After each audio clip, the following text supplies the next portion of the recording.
Good morning, everyone. Welcome back to another edition of To The Point podcast. Hope you guys are all doing well on this Friday.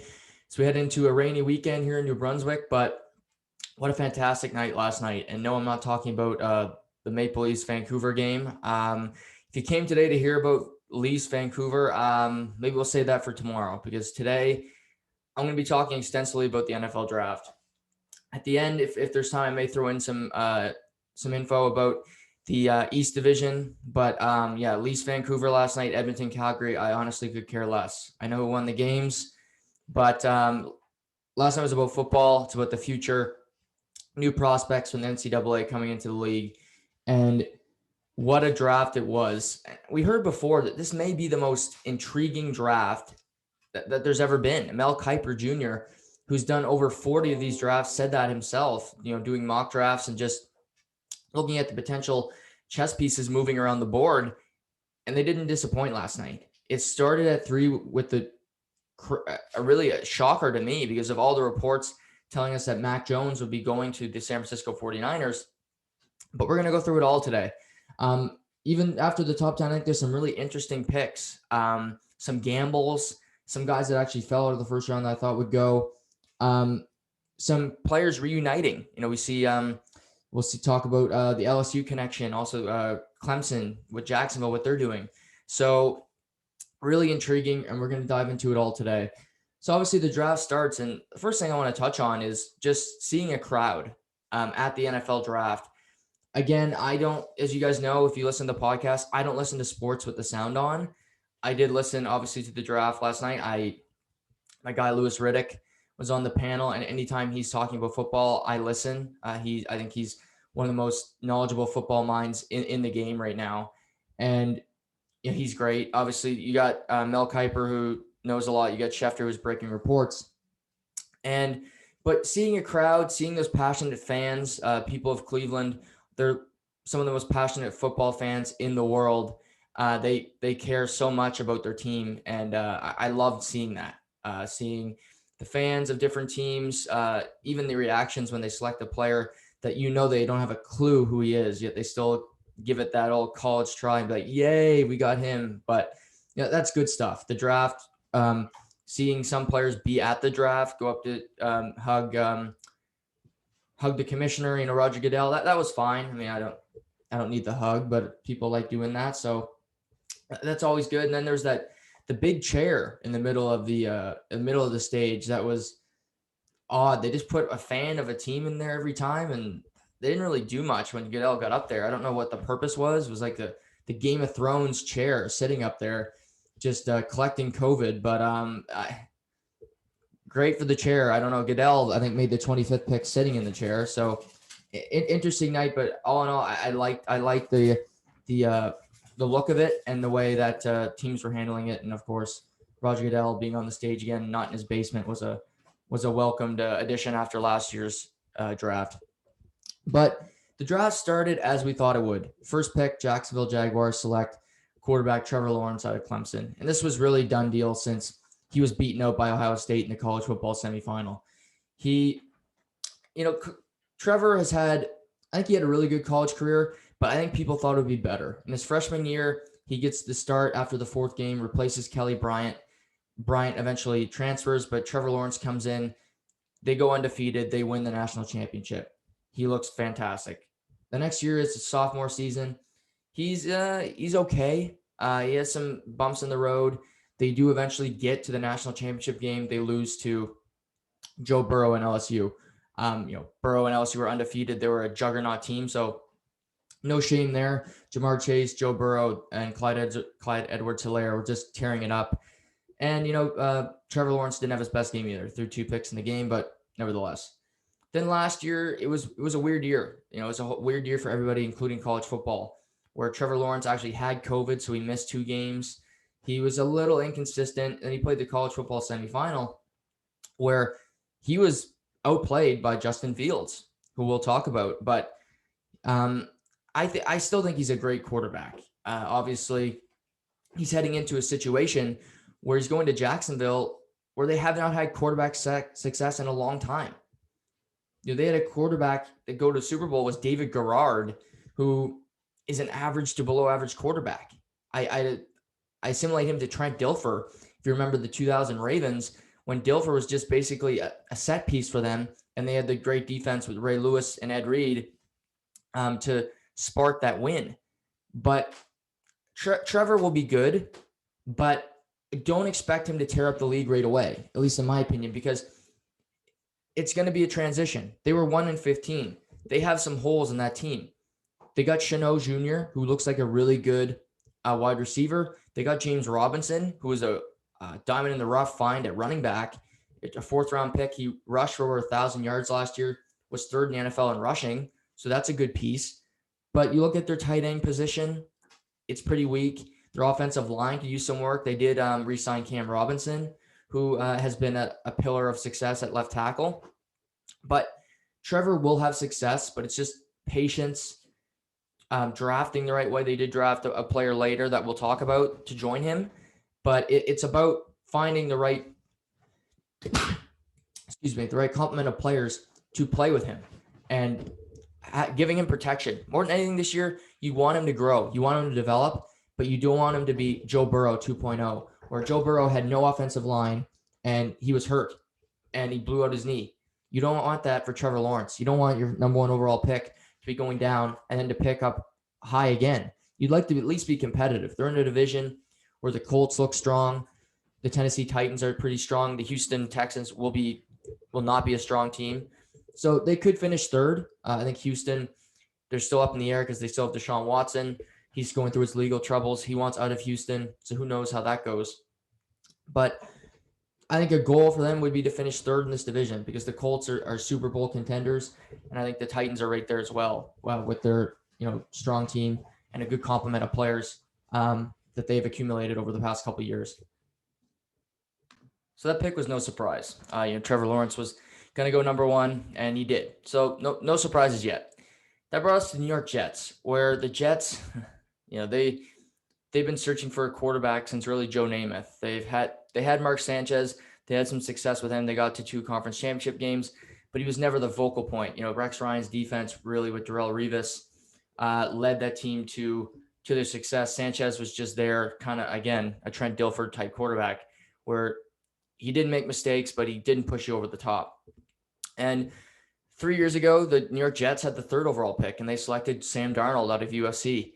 And everybody thought he was going to be the next great one in the franchise, but it never turned out that way. And it's tough to say Sam Darnold was a bust because he was coached by Adam Gase, who has turned out to be one of the worst coaches in the history of the NFL. You look at what he did to Ryan Tannehill. Tannehill's gone to Tennessee, made it to a Pro Bowl. Sam Darnold's finally out of that haze, out of the Jets. He's in Carolina now, so maybe he will find some success. But nevertheless, the Jets, with new head coach Robert Saleh, believe that the right direction would be to change at quarterback, bring in a rookie. Also, because financial, you bring in a rookie quarterback, he's going to be making limited money. You can add to your roster, make it better. Sam Darnold's got 1 year left on his rookie deal before you have to make a decision on if you want to pay him long term. So it did make sense. And they had a few options. There was Zach Wilson on the board, Trey Lance, Justin Fields.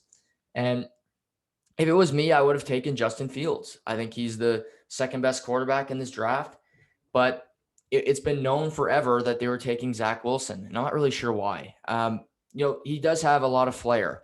He's got some Patrick Mahomes in him, some Aaron Rodgers, where he can break outside the pocket. He can throw on the run, and he can do some of these things that these new athletic quarterbacks are doing. But he had a great season at BYU, but he was a 3-year starter. So I do give them some credit. They didn't just take a Dwayne Haskins. If you remember, the Washington football team took him at 15, where he had 1 season at Ohio State, with 14 starts, and he's turned into a bust. He's already 2 years into his career. He's gone from Washington. Now he's on the Pittsburgh Steelers trying to become a backup quarterback. So they take Zach Wilson. He's a 3-year starter. He had really strong season. 1 game this year that you can really look at and critique, which was against Coastal Carolina. And to his credit, Coastal Carolina was a great team this year. They really pressed, and they look like a team that could contend. And so he had a tough time with Coastal Carolina. They lost that game. They had to travel on short notice. But he does have all the measurables. He's got that young. He's a good-looking kid. He's got a big arm. Again, he can run. He can do both things. And, they just had a Sam Darnold who was more of Sam Darnold's not a pocket passer, but he's not a gifted runner. Running is not his priority. And I don't think they want Zach Wilson's first choice to be running with a football either. But it won't be. I think he's like Aaron Rodgers, where if he sees yardage, he'll take it. Mahomes is the same way. Mahomes doesn't look. Mahomes has got an arm on him. Zach Wilson does have a very strong arm. He can throw the ball down the field. So you look at Denzel Mims, their receiving core, Chris Herndon at tight end, Jamison Crowder. They do have some options to throw the ball deep. So it'd be interesting to see what they do, how they utilize him and how he succeeds early. Do you have a great left tackle in Mekhi Becton, who they drafted in the first round last year? So it's good to have that protection. They do have they seem to be building a strong offensive line. So in a division where Buffalo looks like the strongest team, Miami continues to get better, and we'll talk about the Patriots. The Jets still come in fourth as of right now, but subject to change. But again, it's the Jets. You need to see some success before you can really punch their ticket into being a contending team. Then that brought us to the San Francisco 49ers. And this was the pick. This is where the draft started, and this is where the chaos began for me. The 49ers, it's been talked about. They're either going to take Mac Jones out of Alabama or Trey Lance, the quarterback out of North Dakota State. And, for weeks, I heard on different shows, including the Dan Patrick show, where I trust his sources. He had been hearing they're taking Mac Jones. That's Kyle Shanahan's type of quarterback. He's a pocket passer that can move, but that's not his primary objective. He learns the system. He'll throw to the open man. And he's like, when Mac Jones is on the field, it's like Kyle Shanahan is, but he's just there. He's doing what Kyle Shanahan basically tells him to do, like a robot. And, that checked out because you look at Shanahan. He inherited Matt Ryan, a pocket passer who pushes the ball down the field, similar to a Mac Jones. Matt Ryan has a better arm. Kirk Cousins. Again, Kyle Shanahan was in Washington. He liked Kirk Cousins more than he liked Robert Griffin III. If you remember Robert Griffin III coming out of Baylor, he was one of the most electric quarterbacks we had seen. He was Lamar Jackson before Lamar Jackson. He was Patrick Mahomes before Patrick Mahomes. This guy was box office off the charts, but he drafted Kirk Cousins in the 4th round in the same draft because he liked Kirk Cousins more. Kirk Cousins, pocket passer. So, and even Jimmy Garoppolo, who's still on the roster right now, he is more of a pocket passer. He's going to stand there and throw the ball from the pocket. So it made all the sense in the world for the San Francisco 49ers to take Mac Jones. But when they announced the pick, I was shocked. And they took Trey Lance out of North Dakota State. And Trey Lance is the biggest unknown of this draft because he played FCS, which is, FBS is Alabama. It's Division I, top tier Division I. FCS is a tier below, but he had a great career down there. In 2019, he had 28 touchdowns, 0 interceptions. He also ran in another 12 touchdowns. Fantastic season. Last year only played 1 game, then opted out just to prepare for the NFL draft, make sure he doesn't get injured, things of that nature. I don't blame him. But he's green. That's the mark on him is that he is, of the 5 quarterbacks taken in the first round, he's the quarterback that's least prepared to play in the NFL.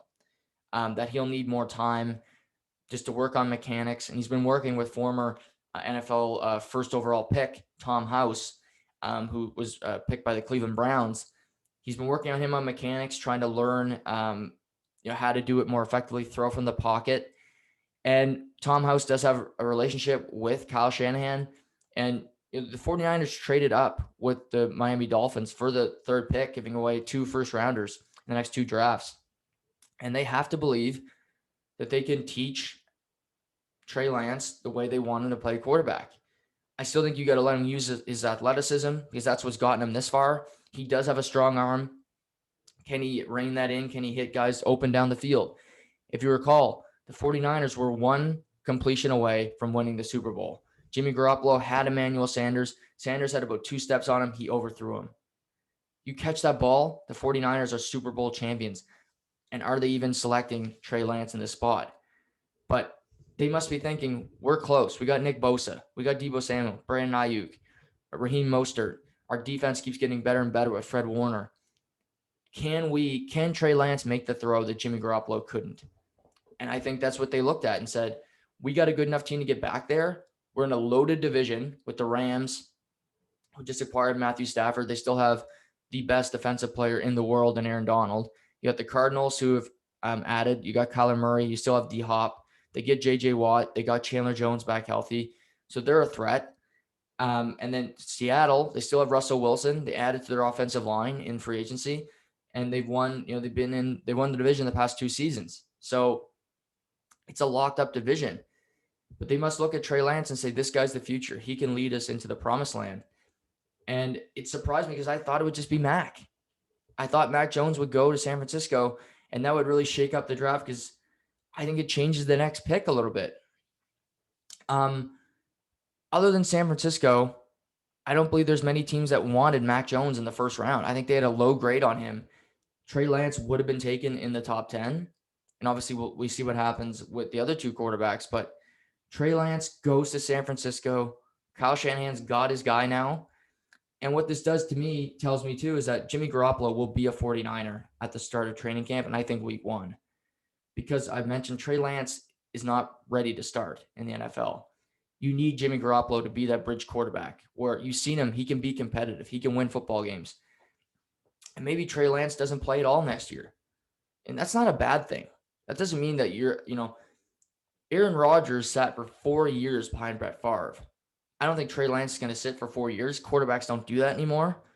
But it's certainly an option where he could sit a year. Patrick Mahomes sat a year behind Alex Smith. He played 1 game in his rookie season, which is week 17. It was a meaningless game where the Chiefs had already locked up the division.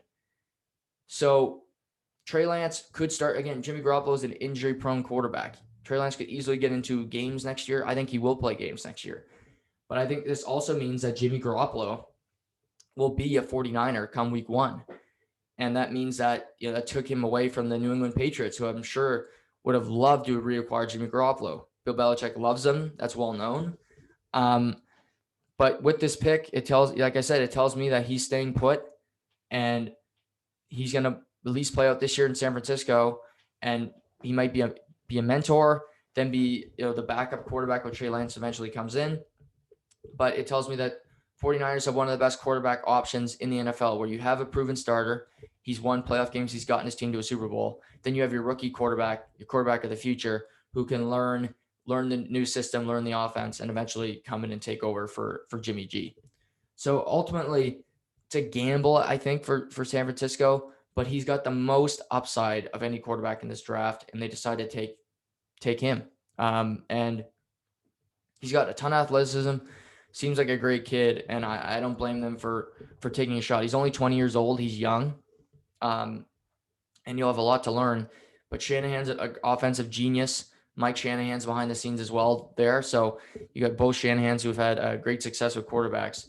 So it really interesting to see where this goes, and especially with this division, as loaded as it is, how it all plays out. That brought us to 4 with the Atlanta Falcons. And I think the Atlanta Falcons were going to take Trey Lance. Thinking about it. They were never going to take Mac Jones. I think they wanted Trey Lance because they could, again, put Trey Lance behind Matt Ryan for this season and have him learn the system, have a great mentor in Matt Ryan, who's done nothing. He's known to be a class act throughout the NFL. And Matt Ryan could be the mentor, be the guide for Trey Lance, teach him the ways of the NFL. And that would have been great. But Trey Lance is off the board. So that leads Atlanta with, well, is there a team that's desperate to trade up for a quarterback? And apparently there wasn't, or they weren't looking for one. They decided to keep the pick. I thought they might trade down, but me and Matt Wright talked about this on the podcast. You were sitting at any position, and you got Kyle Pitts, the tight end out of Florida, sitting there. You take him. And that's what the Atlanta Falcons did. They selected Kyle Pitts out of Florida. I think he's the best player in this draft, and that includes Trevor Lawrence. Just his breakaway speed, the way he can run at 6'6", 245 pounds, he's a matchup nightmare. You can play him against a corner. If you remember, the Patriots used to play Gronk on the outside. They put him up against a corner, and it wasn't fair. It was one-on-one. I think of Tre'Davious White in Buffalo. They put Gronk out in his prime against him, and Tre'Davious is a great corner, but Gronk is so much bigger, so physical. These corners in the NFL are 6 feet if they're lucky, 190 pounds. You got 6'6", 245 of Kyle Pitts. He's going to win that matchup every time. And I think he's a game changer. You look at Atlanta, their defense still stinks. They need to address that in these next rounds. They had Dan Quinn last year. They had a historically terrible defense. So they need to upgrade that position. But you got Matt Ryan. You got Julio Jones, who apparently is on the trade market. Acquiring Kyle Pitts doesn't make any sense to trade Julio right now. You have an explosive offense. Unless you get an elite defensive player in the trade back, and it's player for player, that would make some sense to me. Say you traded with Chicago and you traded Julio for Khalil Mack. I would make that deal. Or you trade Julio for Akeem Hicks. That would make sense to me. You get an elite pass rusher to improve your defense. Otherwise, you keep Julio. You got Calvin Ridley on the other side, the great Alabama wide receiver, he's a 1A, but he's looking like a number one receiver. Each year he keeps getting better and better. The running back position could be improved. That's something they had Todd Gurley last year. So that's something they'll need to look at potentially in the draft as well at getting. But you can get really good picks in the later rounds at running back that turn out to be great finds. So I think it was the right pick for Atlanta. You could have traded out of it, maybe get some assets. But as we see, the picks in the top 10, they didn't want a quarterback. So you're really trading. You didn't have a team in the top 10 that was trading for Atlanta to drop outside the top 10. I think they wanted some players in the top 10. They wanted Kyle Pitts, and they knew if Kyle Pitts would not be available to them at 11 or 12. So they decided to stick to their guns, take their tight end, and see if they can improve their defense later in the draft. That brought us to the Cincinnati Bengals at 5. And this was another surprising pick, and I think it was a wrong pick. Cincinnati had some options. They obviously had Penei Sewell, the offensive lineman out of Oregon. A lot of draft people have been talking about as a generational talent, going to be a Pro Bowler, All-Pro, potentially a Hall of Famer. This guy's that good. He didn't allow a sack in 2019. Only 2 quarterback pressures. Justin Herbert's final senior season at Oregon. So that tells you that this guy's legit. This guy can play. They had, obviously, Jamar Chase was on the board, the wide receiver at LSU, who played with Joe Burrow, caught 20 touchdown passes in his final season at LSU from Joe Burrow when Burrow won the Heisman Trophy. They also had Devante Smith, the Heisman Trophy this season, the winner this season at wide receiver. But Cincy, terrible offensive line last year. Joe Burrow blows his knee out. You think you maybe want to protect him. They go in another direction. They select Jamar Chase out of LSU, and it's a connection with Joe Burrow. They had a ton of success, and I get it. It's hard to pass up Jamar Chase because you've seen what the two can do together. They're obviously friends. They have a connection. But if you do not have protection on Joe Burrow, it does not matter what Jamar Chase did with him at LSU because he won't be on the field. You'll have Ryan Finley throwing passes to Jamar Chase, and nobody wants to see that. And I think this is a mistake. I would have taken Penei Sewell. You want to protect your asset. You have Travis Boyd. He's a good receiver. Is he as good as Jamar Chase? No. But you want your quarterback to be around for multiple seasons. And maybe I'll be wrong because they'll go later in the draft and take some offensive linemen, some tackles. But Sewell was sitting there for them. And this was a skill position heavy first round where we see a lot of wide receivers go. But it just surprised me that they went in that direction because you want your quarterback to be healthy. That's the only way you win. And they take a wide receiver who's got a ton of promise, looks like he's going to be a stud in the NFL. But in order for him to be a stud, you need Joe Burrow to be a stud.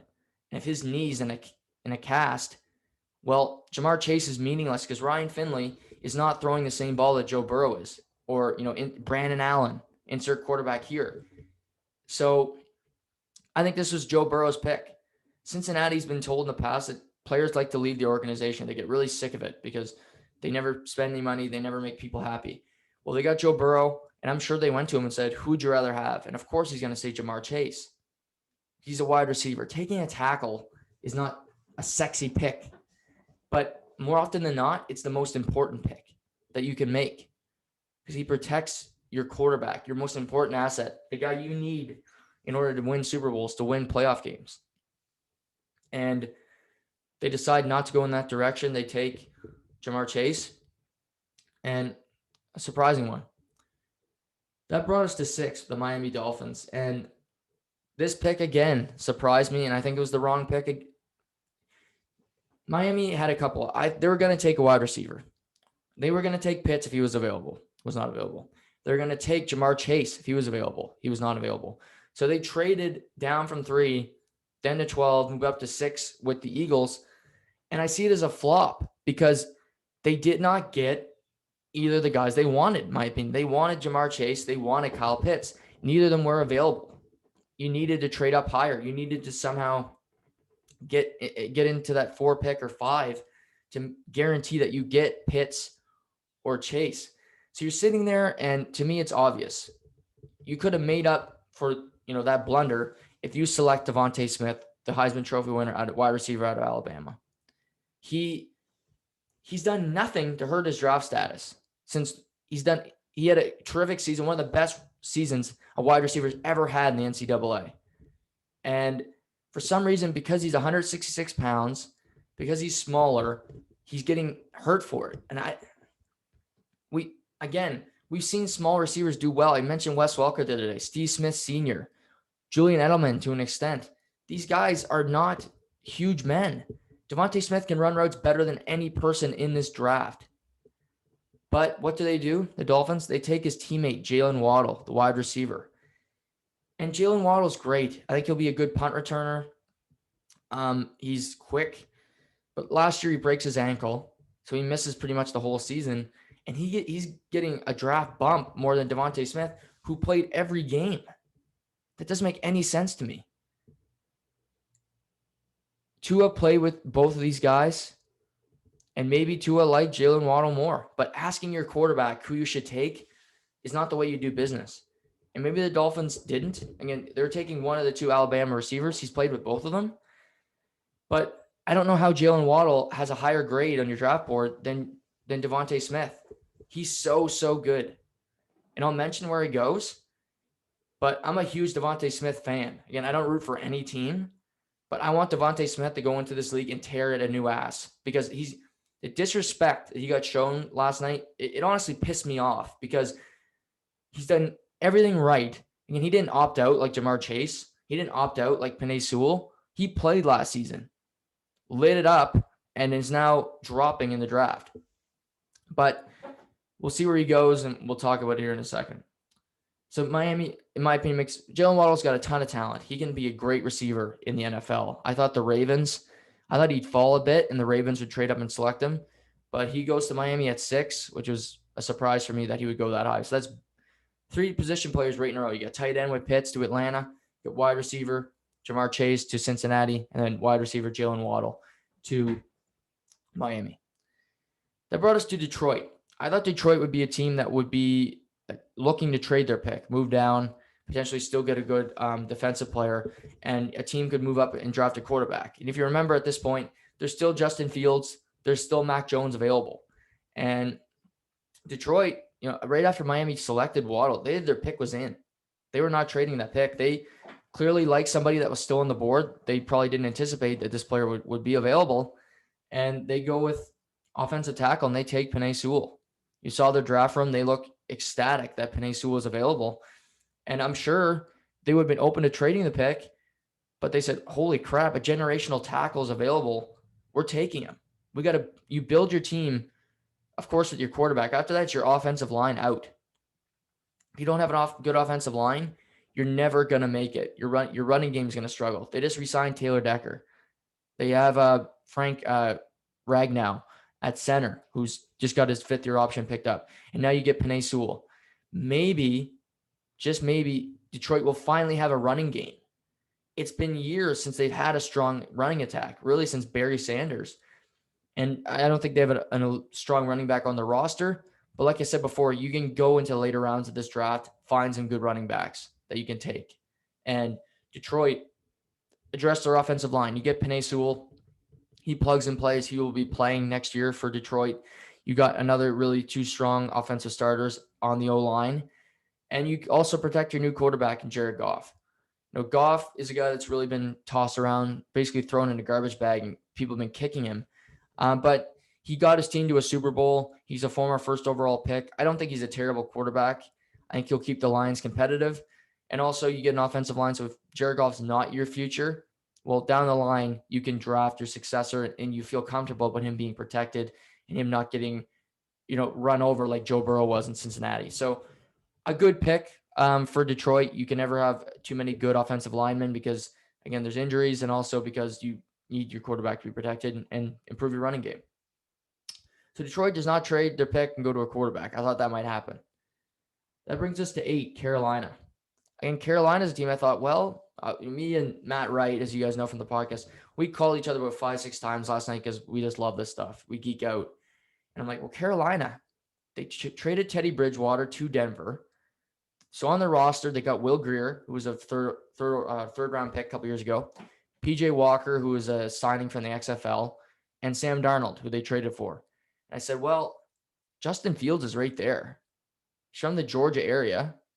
Carolina, it's not exactly, it's pretty close. So I'm like, well, you got a native of Georgia. He's, again, a stud. I don't know why he's dropping this much. Carolina takes Justin Fields. You have your quarterback of the future. No. And they don't even draft an offensive player. They select J.C. Horn, the corner out of South Carolina.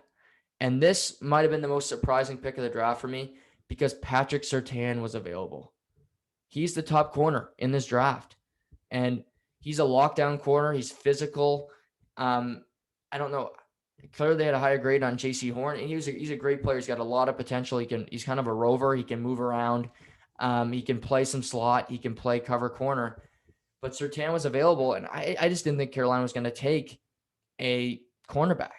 I thought maybe they take Micah Parsons if they don't trade away that pick. You also got Devante Smith if you want to add another weapon. They got Robbie Anderson. They just lost Curtis Samuel, so maybe you add Devante Smith who can plug and play. But no, they select J.C. Horn, and with this pick, it really signals to me Sam Darnold's their guy next season. You trade away Teddy Bridgewater, and now the keys to the car with Sam Darnold. You got Christian McCaffrey at running back, who hopefully will be back healthy. You need that. You got Robbie Anderson, who's been a great player for them for a long period of time here. So you got some good options offensively. Their offensive line is decent, and you had a corner. But I give them credit for at least they're going to give Sam Darnold a chance. If they draft Justin Fields, Sam Darnold heads into training camp with already a mark on his back, fans wanting Justin Fields to start. You're going to give Sam Darnold 1 year. If it doesn't work, you don't have to pick up his 5th-year option. He becomes a free agent. So this is pretty much a tryout year for Sam Darnold where you got Joe Brady, who had a ton of success with Joe Burrow at LSU, and Matt Rule, the new head coach out of Baylor. And you can say, how does Sam do? Does he run our offense well? And then you decide if you want to pick up his contract or if you move in a new direction and next year in the draft, you take a quarterback. But it makes some sense to me. But I will give Carolina credit. We see guys give up on quarterbacks way too soon. And clearly they think they have something in Sam Darnold because they traded for him and they're going to give him a chance to be a successful starter that the Jets never really gave him because he didn't have options. He didn't have protection, and he had Adam Gase coaching him. So Joe Brady has won a national championship at LSU, and we'll see what he can do in the pro ranks with Sam Darnold now at quarterback. That brought us to the Denver Broncos. And Denver was an interesting pick because, again, they could use a quarterback. But again, I mentioned the day before, the 8th and 9th picks, they trade with each other. Carolina trades Teddy Bridgewater to Denver for a 6th-round pick. And that, Denver now has Teddy Bridgewater, Drew Lock, who was a 2nd-round pick 2 years ago, and Brett Rippon on the roster. So Teddy Bridgewater, what you know about Teddy is that he's going to keep you competitive. He's a guy that's going to compete. He's going to keep you in ball games. And it really shouldn't surprise me because Vic Fangio is the head coach of this Denver Broncos team. He's a defensive coach. He's a great defensive coordinator. His time in Chicago, where they had some really strong defenses for years. But Justin Fields was there. Again, Teddy Bridgewater, is he the answer long-term? I don't think so. Drew Lock is clearly not, because they traded for Teddy Bridgewater. I think Teddy Bridgewater will be the starting quarterback week 1. He's just a better quarterback than Drew Lock. But you look at that and say, well, we could trade Teddy Bridgewater again. We could draft Justin Fields here. We didn't have to trade up to get him. But no, they draft Patrick Surtain II from Alabama. Again, the corner that I thought Carolina would take if they drafted a corner. He is the cover corner of this draft. He's the strongest corner in this draft. He's one of the strongest defensive players in this draft. Maybe Micah Parsons will be ranked slightly ahead of him, but a strong pick for Denver, because it changes the next couple of picks, because the Cowboys had Surtain on their board the entire time. They were going to take Patrick Surtain, but they thought they could sit there at 10 and get him, but Denver decides to swoop in and take him. And with that, they also do not take a quarterback or an offensive weapon. And it's surprising, because I think Denver is such a strong – you got Von Miller, you got Bradley Chubb, you got Chris Harris Jr., you got a team, you got Justin Simmons at safety.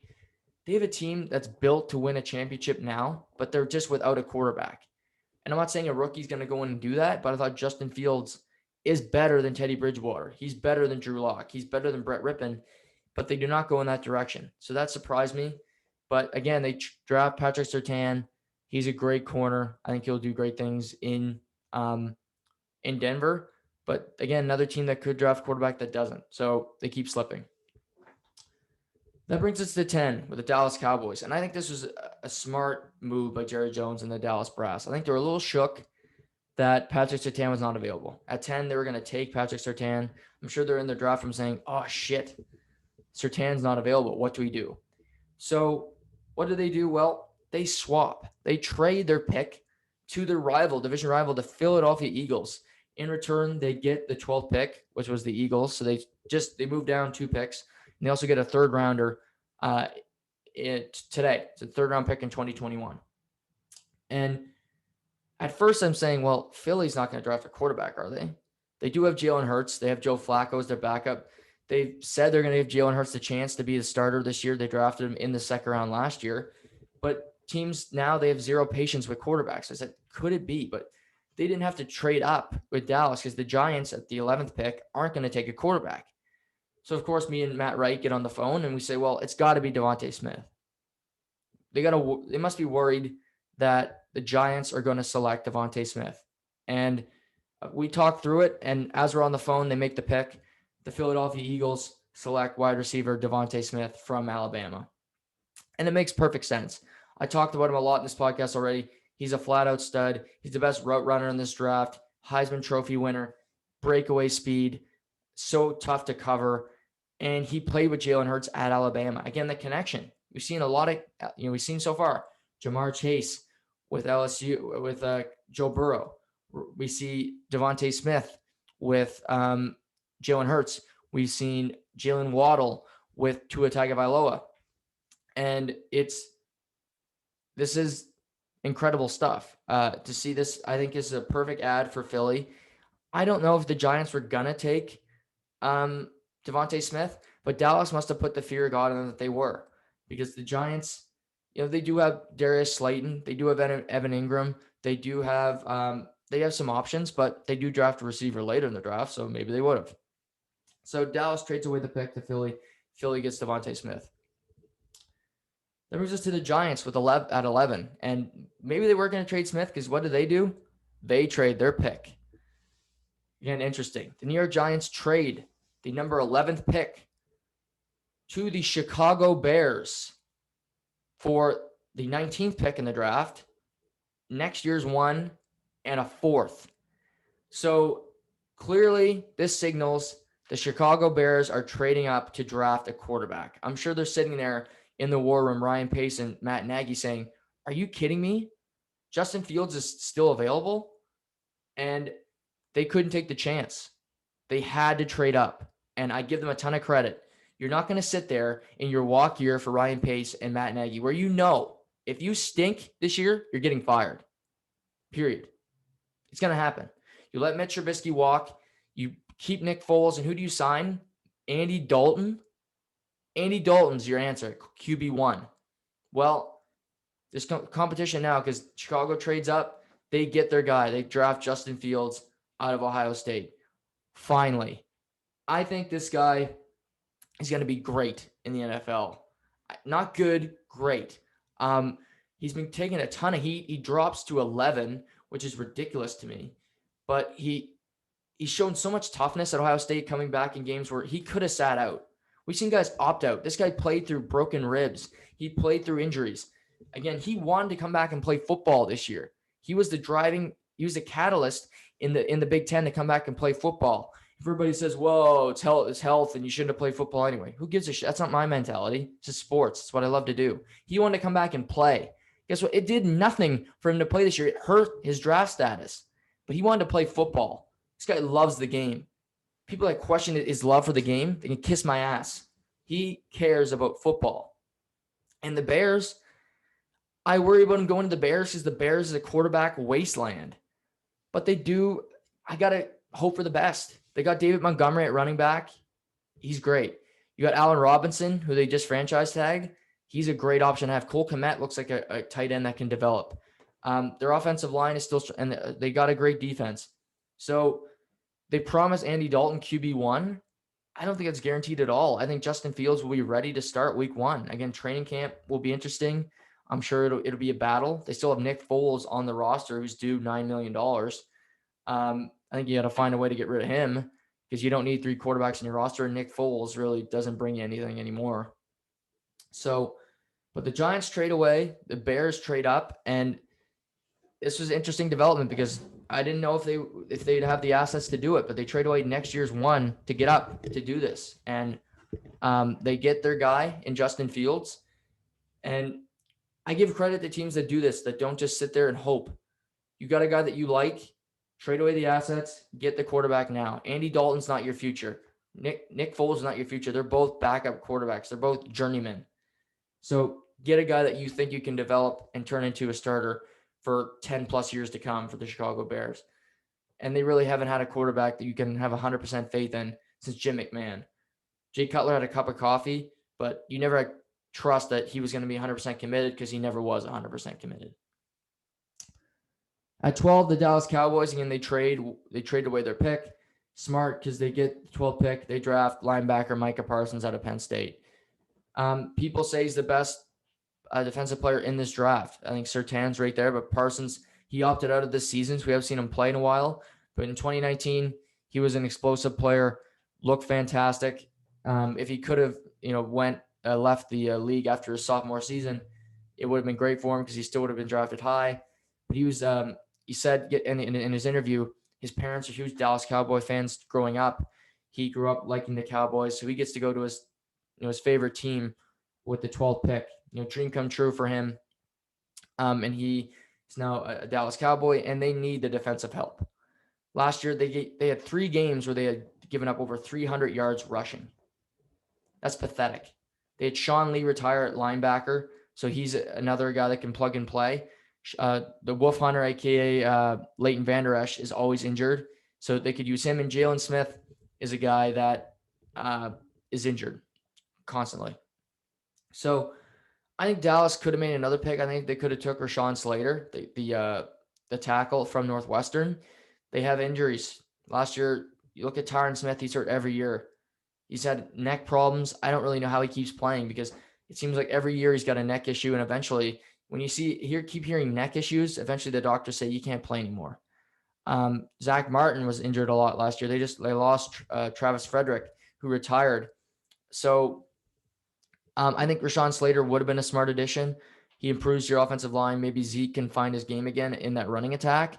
But they decided to go with linebacker. They needed both. So you can try to find some offensive line help later in the draft as well. So this is not a bad pick at all for Dallas. You make a shrewd move. You pick up a 3rd rounder, another pick today, and you still get the player I think they would have taken at 10 anyway with Micah Parsons. So kudos to them. 13, LA Chargers, they take Rashawn Slater, the tackle out of Northwestern. And what are they doing? They're protecting their asset in Justin Herbert. Last year, Justin Herbert, the rookie of the year, was fantastic. And what have they done in this offseason to even improve the roster more? They get him offensive line help. They sign Corey Linsley, the all-pro center from Green Bay. They get Rashawn Slater. They signed the guard from Green Bay.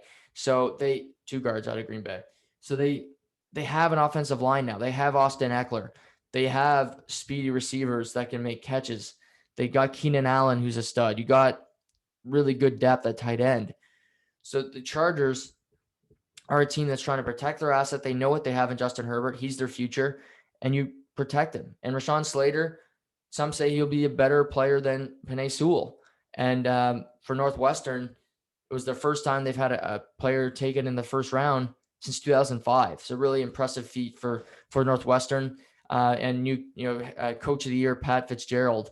So impressive for Rashawn. He goes to a great situation where the Chargers are on the rise with a great quarterback, and he'll be able to protect Justin Herbert for years to come. Minnesota, they traded the 14th pick to the New York Jets. The Jets, of course, drafted Zach Wilson early with the second pick. And what do you do? Well, let's protect him a little bit. They trade the pick to the Jets. The Jets take guard Elijah Vera Tucker from USC. He was rated highly on a lot of mock drafts, potentially even going in the top 10. And he's a big physical guard that can protect. Again, you got Mekhi Becton. You get Tucker on the other side. You can never have too much offensive line help. And I give the Jets credit for doing this. You see a guy that you like, you trade up and you get him. And it being an offensive lineman, it tells me a lot, because I don't think you trade up for a wide receiver in this position. You want your quarterback of the future to be healthy. If you're Zach Wilson, you're probably sitting back in the green room talking to Jets brass saying, well, this is a good sign. They've already gotten me a good tackle. It never hurts to have more protection, to have more guys available. You got a stud, already a Pro Bowler, Mekhi Becton, likely an all-pro guy. And now you get Vera Tucker to come in to play some guard and be a big plug-and-play guy for the Jets next season. He'll be a starter. When you draft defensive lineman, you know he's going to be playing 9 times out of 10 on your roster. That brought us to the New England Patriots. And this was the Patriots. All night I'm thinking, do they trade up? Because the only quarterback I think they would have taken is Mac Jones in the first round, because Mac Jones is the quarter. You look at Tom Brady, you look at Drew Bledsoe, you look at Jimmy Garoppolo. They're all built the same. They're pocket passers with limited athletic ability. Mac Jones has athletic ability. I think it's critiqued too much that he doesn't. But the Patriots didn't have to trade up. They didn't have to move assets. And they're sitting at 15. And Matt Wright's calling me. He's freaking out the whole night thinking, are the Patriots going to trade down? Are they going to finally get a quarterback? They got Cam Newton, as you know, under contract. He's their guy right now. But he's a placeholder. Last year, he was not great. They do a lot in the free agency. They get Hunter Henry. They get Jonnu Smith. They get Matthew Judon. They get Nelson Aguilar. They get some more. They get another receiver. Names off the top of my tongue right now. But they address their needs. They get some good defensive help as well. So they're building a stronger team through free agency. They spend over $100 million. But your quarterback's still Cam Newton. And I still think Cam is more in the tank. He had nothing to throw to last year. I mean, he had to dump it off to James White seemingly every play. Julian Edelman was injured the whole year. He retires. Your best option is a quarterback turned wide receiver. And you got N'Keal Harry, who was their first-round pick out of Arizona State.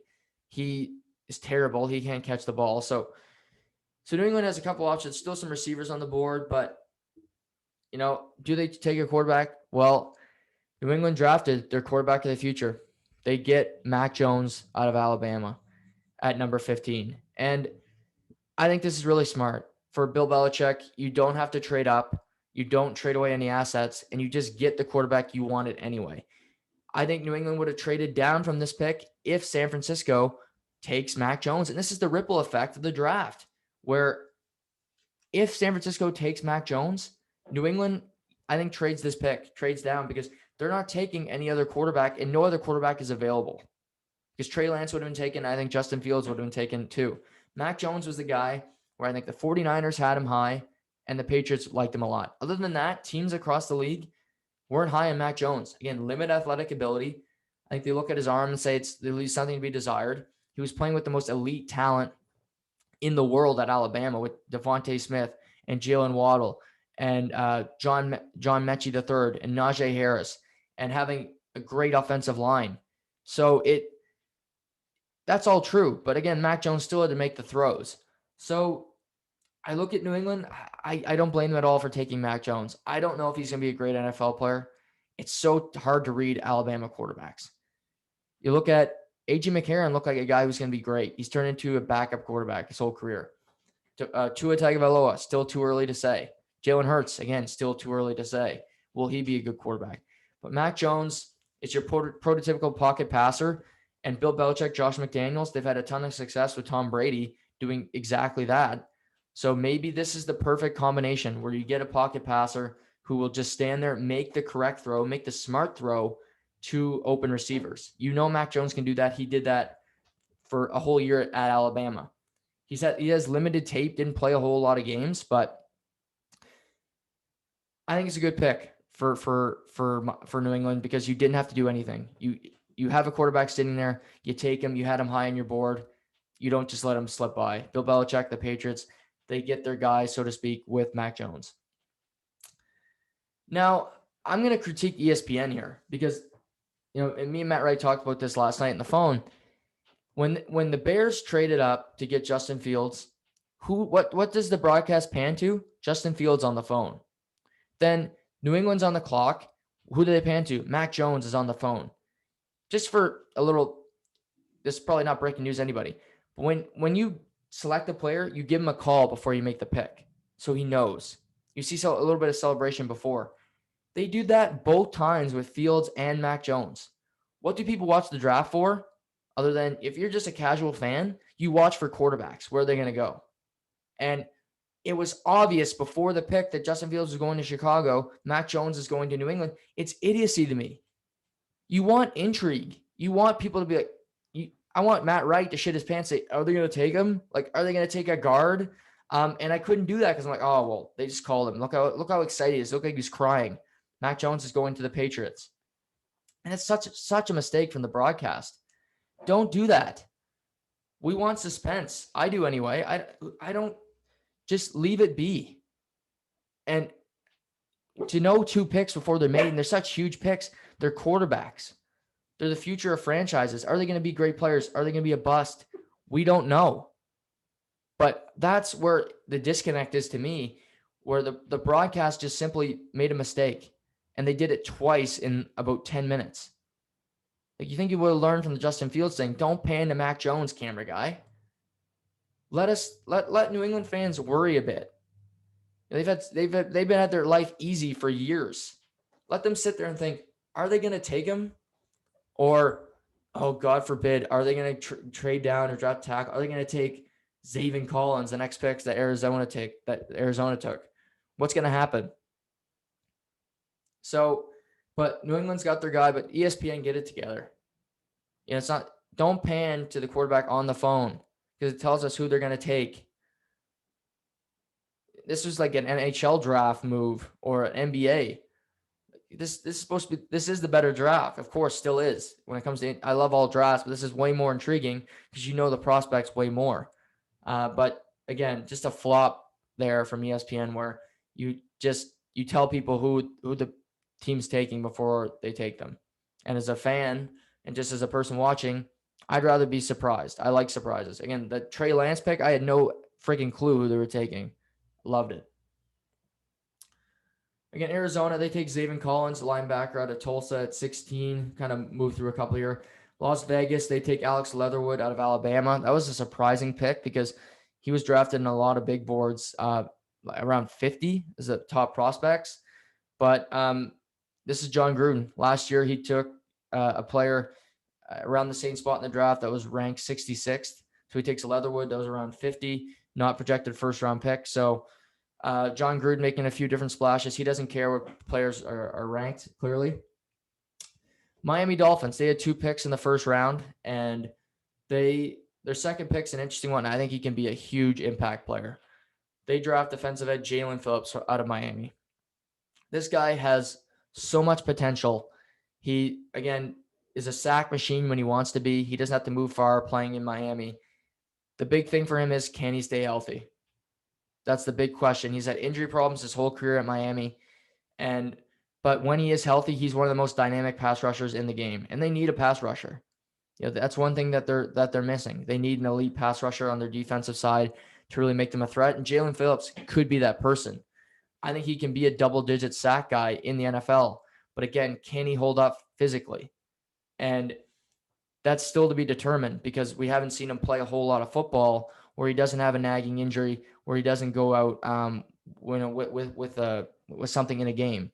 So can he stay healthy long term? That's the big thing. But this guy could be a huge, huge player for Miami if he can stay healthy. In this draft, I think Waddle is a reach. I think Phillips is a risk-taking pick, but I like the risk because they have so many picks in the second and third round today that you can draft maybe a player of need or a more sound player that you think will be on your roster.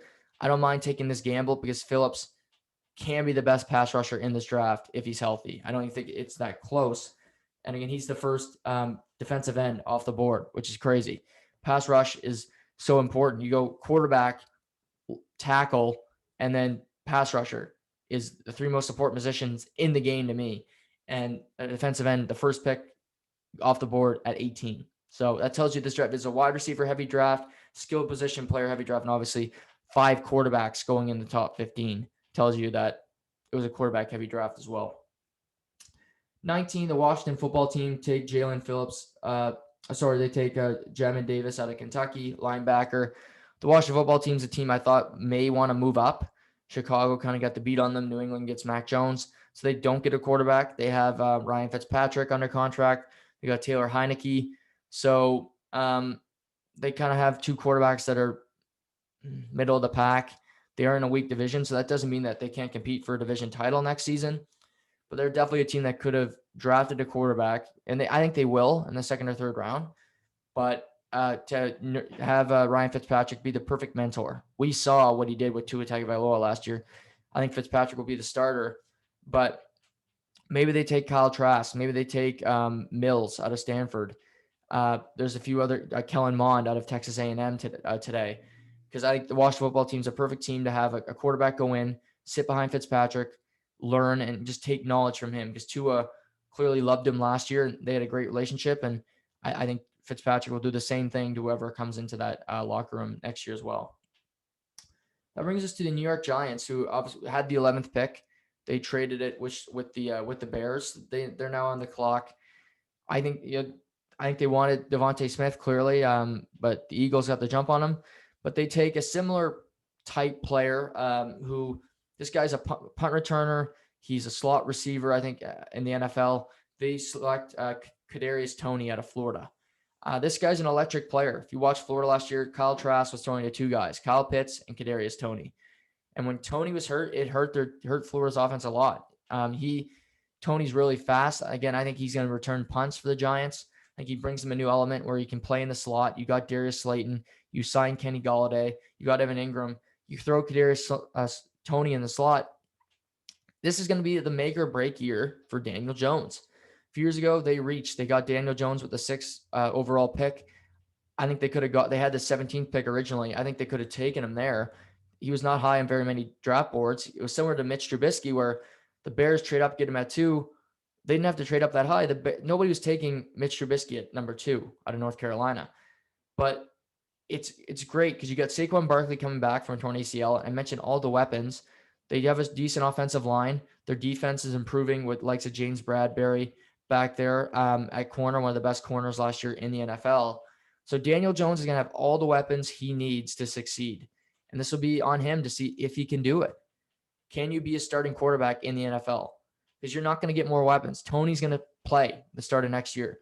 Kenny Golladay, is he a burner? No, but he's one of the best 50-50 receivers in the NFL. Darius Slayton, I think, has such a high ceiling.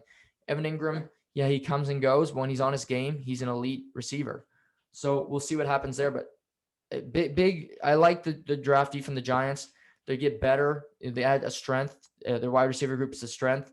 And they add that with some special teams and also Toney. I think we'll get some time in the slot playing for the Giants next season. The Colts take Kwity Paye out of Michigan. This is actually a cool story. I did not know this until last night, but he actually grew up in a refugee camp, and that's pretty crazy that his mother got him over to North America. He goes to Michigan, is a two-time All-American, a collegiate. When it comes to academics, he was a academic All-American 2 different years, and just a fantastic story that he goes to a great school. He gets in a refugee camp, and he gets to the NFL in the first round. So kudos to his mother for getting him here. And obviously he had to put in the work, but he said after the draft, my mother's retired. This her last day of work was yesterday. So great story for that family to find their way into North America and into a great situation after years of suffering and struggles. So congratulations to the Paye family on what they did, and obviously Kwity going to Indianapolis Colts. Tennessee takes Caleb Farley out of Virginia Tech. Minnesota takes offensive tackle Christian Darrisaw out of Virginia Tech. So Virginia Tech has back-to-back picks.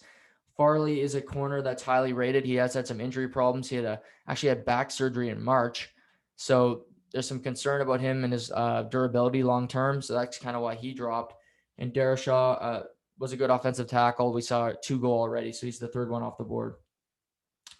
That brings us to 24 and 25th picks, where I said if 24 Pittsburgh Steelers, if Pittsburgh is still there, if it's not a trade up, the Pittsburgh Steelers are going to select Nacho Harris out of Alabama, their running back. They haven't had an elite running back in forever. Yeah, their offensive line stinks, and they need to address that. But I still would have taken Nacho Harris. I think it's the right pick. They select Nacho Harris out of Alabama. It was a no-brainer for me because he can do everything. He's a physical back. He doesn't fumble. He can catch. He can break tackles. He can hurdle people. My comp is Derrick Henry. He's not as big as Derrick Henry. He won't bowl people over, but he's a strong guy. I think he can put on weight and still play like Derrick Henry. And for Pittsburgh, you got to rebuild that offensive line, but you have Ben Roethlisberger in his last season. Try to give him the best team possible. You don't want to just say, well, we're going to go 8-8 this year. You draft Nacho Harris, who was the best running back in college football last year. And I love the pick. Again, their offensive line needs work, major work. Villanueva's gone. Pouncey retired. So you have some holes that you need to fill. But they haven't had an elite running back in forever, like I said. So getting Nacho Harris is a necessary add. And James Conner, McFarland, Benny Snell, those guys aren't Nacho Harris. This guy is a 3-down back. And I think drafting running backs in the first round is a gamble. We've seen it not work. Saquon Barkley, you could argue, has not worked so far in his career. Clyde Edwards-Helaire last year wasn't a great rookie season. Christian McCaffrey's constantly been injured. But Derrick Henry was a good first-round pick. He's worked out well. It does work out for teams if you put him in the right situation. But again, it's a 24th pick. You're not drafting 5. And I think you got a player of that value sitting there. You do not let him. You don't just walk past him. You draft Nacho Harris, and then you go into the next couple rounds and you address your needs at tackle and on the offensive line. So Pittsburgh, they took some heat for that pick. I think it's the right one because Nacho Harris, you don't see players that can come around every day. That brought us to Jacksonville, and they have another reunited and feel so good moment where they draft running back Travis Etienne from Clemson. Obviously the teammate of Trevor Lawrence, who they took number 1. Etienne is a spark plug. I think he's going to be more of a scat back. And what I mean by that is he'll be a receiving threat. I think they'll line him up in the slot. They can put him in the backfield, but they have James Robinson. He is their running back.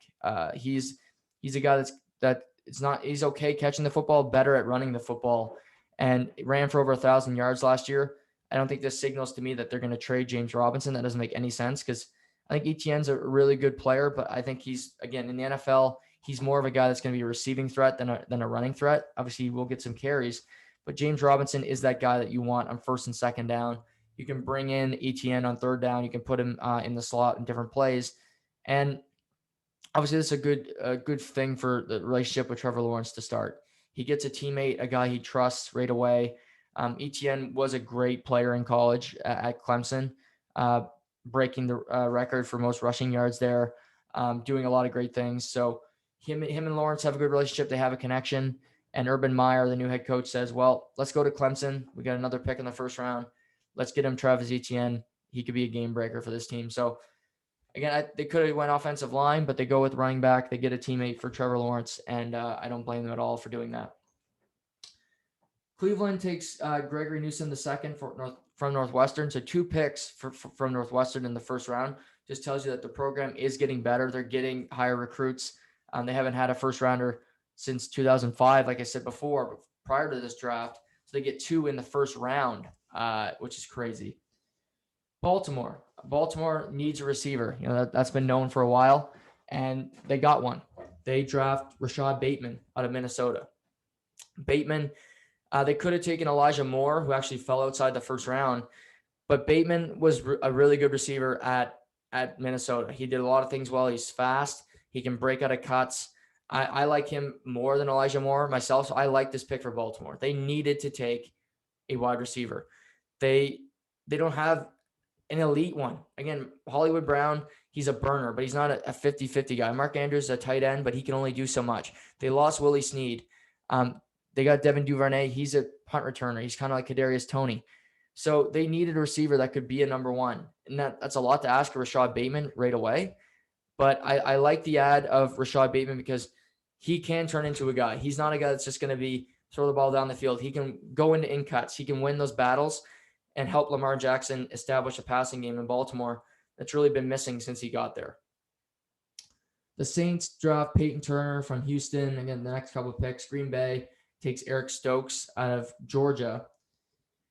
The more interesting thing about Green Bay, they've drafted 8 defensive players and 1 quarterback in the last 9 first rounds of drafts. And prior to the draft, just craziness, we hear Adam Schefter report that Aaron Rodgers wants out of Green Bay. He told them after the season, I don't want to return. I want to trade. And apparently San Francisco did all that they could to acquire Aaron Rodgers, which is interesting. Green Bay turned it down. But Rodgers has told people in the organization, I'm not returning. I don't want to return. Now he's under contract, so he doesn't really have a say. If he's still getting paid by the team, he'll have to return unless he sits out, which maybe he could do some jeopardy. But I don't see that happening. But interesting little wrinkle here where Aaron Rodgers could be out of Green Bay. And you think, okay, the day he asked for a trade, maybe you draft Elijah Moore at receiver because you didn't draft a receiver last year. You draft his replacement in Jordan Love. But no, what do? They draft Eric Stokes, the corner from Georgia. 8 defensive players, 1 quarterback in the last 9 first rounds. I understand Aaron Rodgers' frustration because you're not helping him.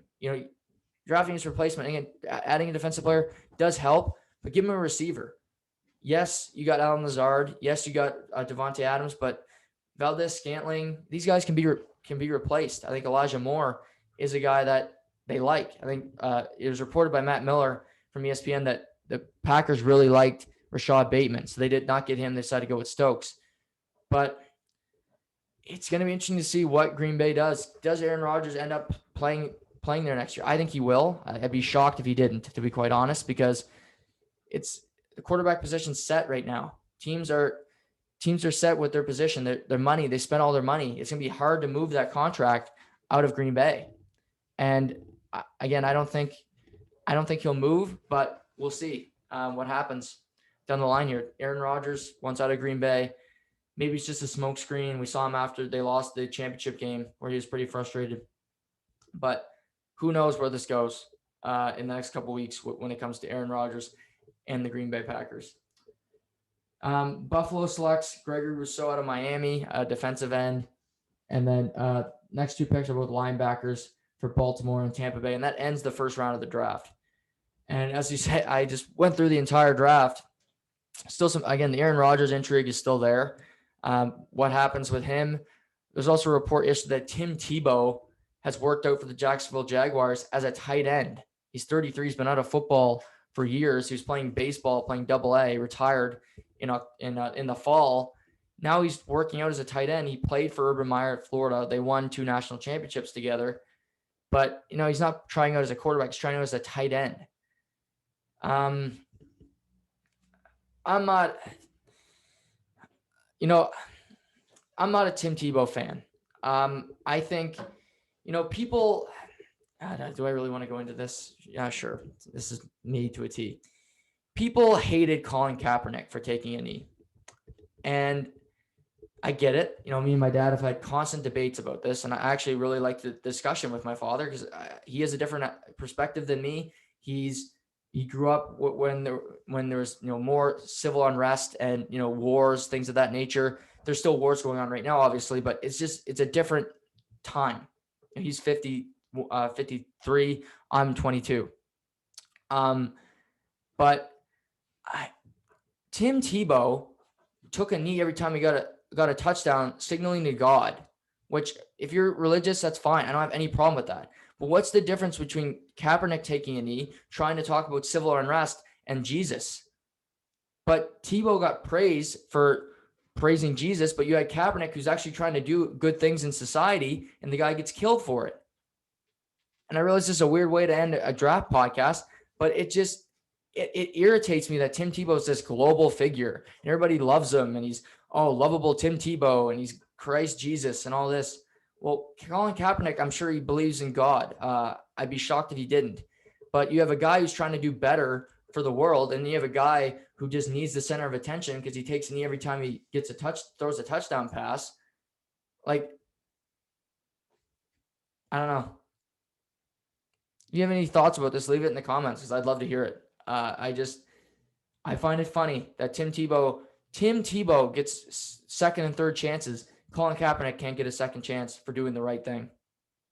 But I guess that's just life. So maybe I shouldn't be that surprised that, a guy that just takes a knee to get the center of attention, and you get moms across America that think he's good looking that get him the attention. And you have a guy that's talking about stopping police officers from killing unarmed black people. He gets shunned and kicked out of a league. But go figure. But anyway, the draft was a ton of fun. Last night was the craziest draft I've ever watched. I couldn't go to bed. I watched the whole thing. And I hope you guys enjoyed this breakdown. Again, I'll be back talking about more sports than one on the next podcast. But this was, Vancouver, Toronto. It's not the day for that. They played 8 times, and they'll play again. I could play again Saturday. So we'll be so intrigued to watch that one Saturday night. But hope you guys enjoyed the draft. Second and third round go tonight. I plan on coming back tomorrow talking about a lot of different sports, but also the second and third rounds. There's still some really good players available. Christian Barmore from Alabama. You got Elijah Moore from Ole Miss still available. You got where's Kellen Mond go? Devin Mills. So you got some players that are really good players available. So that's on tonight, 8:00 on ESPN. I'll be tuned into that. So everybody, hope you guys enjoyed the draft. If your teams did not draft the player you wanted, well, better luck next year. But until next time, everybody stay safe, stay healthy, and we'll talk soon.